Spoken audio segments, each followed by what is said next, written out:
friends, Heather here from the Sewing Loft, and today we are going to work on this adorable mini block. It's called Sweet Peep and it's 4 inches finished. Now, before we get started, go ahead and download the pattern directly at thesewingloft.com, and then I'm going to walk you through all of the steps from cutting to sewing and even share a few tips along the way. Follow the instructions included with the pattern and cut out your fabrics accordingly. Remember, you're going to need to cut out your background fabric as well as all the pieces to create the bunny itself.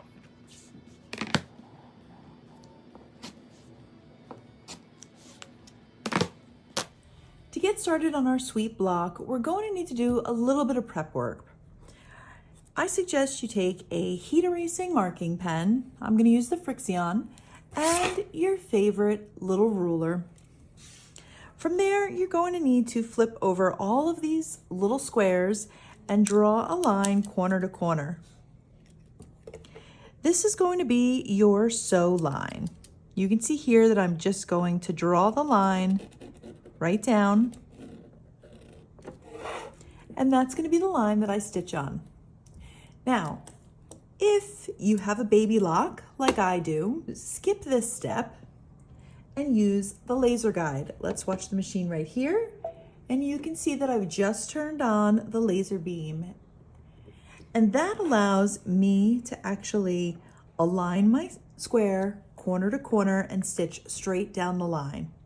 So go ahead and choose whichever method you need to, and then we'll be ready for the next step. Okay, with my prep work complete, I'm going to make the bunny face, which is right down here. It's the smaller segment. We're going to start off with the face itself and just add our blocks, little squares in the upper corner, and then stitch along those seams from corner to corner.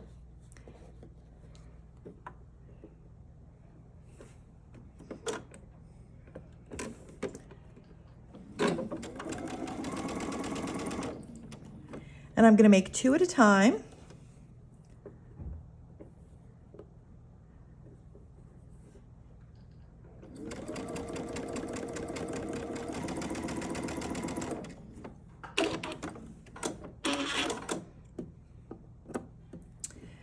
And once you have the first one stitched, you can go ahead and trim it away 1/4 of an inch.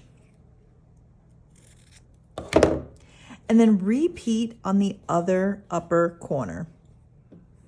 Now, if you're working with directional fabric, it's important to put your square down and then flip it up to make sure that your fabric is going in the right direction. I'm fortunate that this little pink background has really kind of a generalized print and does not matter.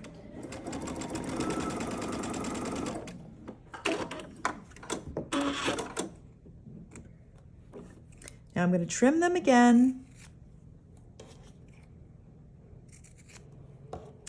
and then repeat the process with these smaller squares on the bottom corners. Be sure to refer to your pattern for the actual dimensions.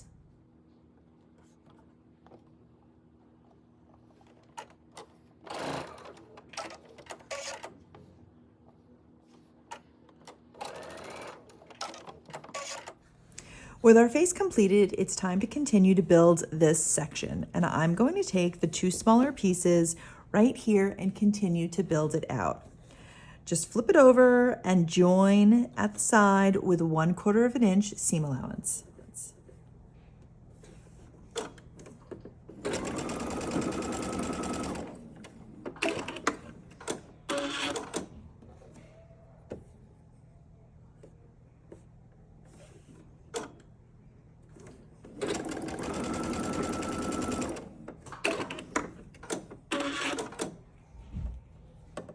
And you can start to see here it come together. Now I've just finger pressed it, but when you're working small like this, it's super important to press as you work. You can see what I mean here. This way, if you need to trim it up or take any of these extras off, you can do it early on and not have to worry about it at the end. With our pieces complete, it's time to move on to the ears. You can see them here. And they are made very simply with rectangles and squares. I have two sets right here, and I have the squares. So I'm going to start right here by following again those little marks that we created either with the Frixion pen or using the laser beam guide with your machine. So I'm just going to simply stitch, trim, and then press.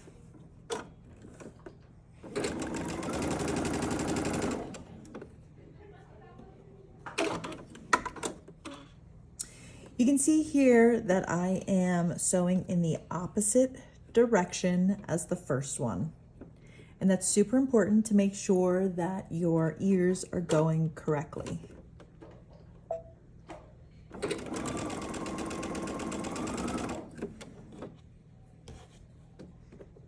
Remember, I'm making 2 pairs.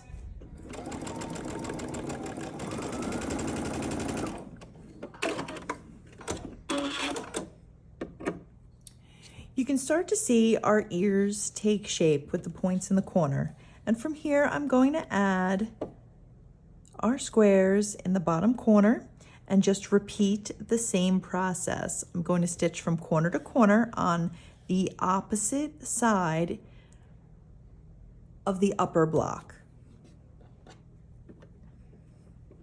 Now remember, when you're working small, it's important to pre-starch your fabric. It'll make this process so much easier.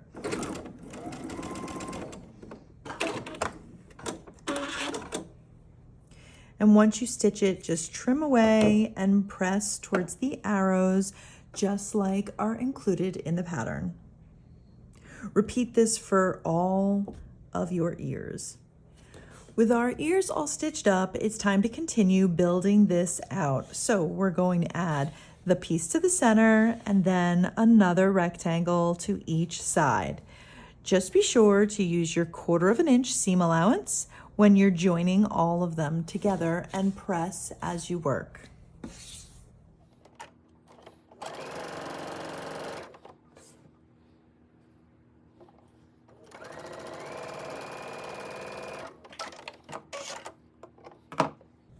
So you can start to see it come together. And if you need pins, go ahead and add them. No problem there, and it'll keep everything nice and straight.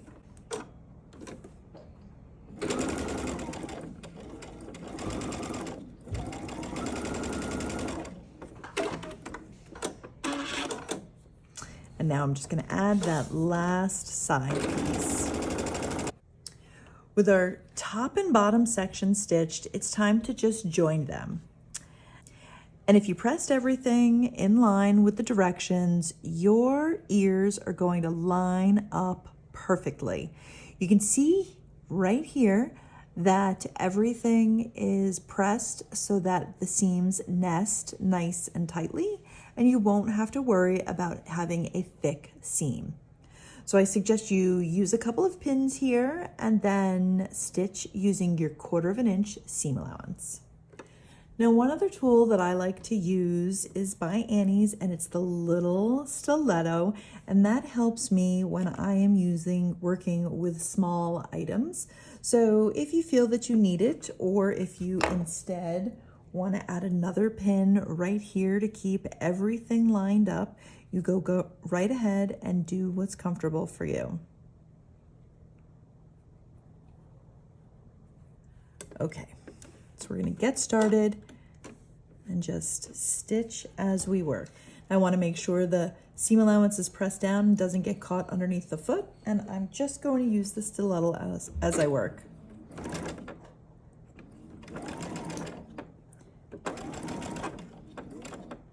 Make sure that you remove the pins if you used them so that they don't get caught underneath the needle.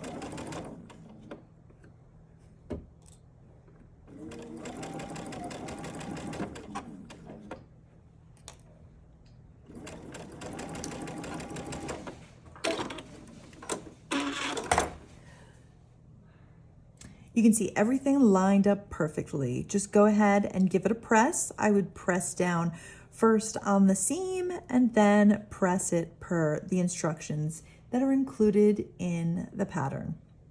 From there, you can just trim it down to size and you are set to start your project.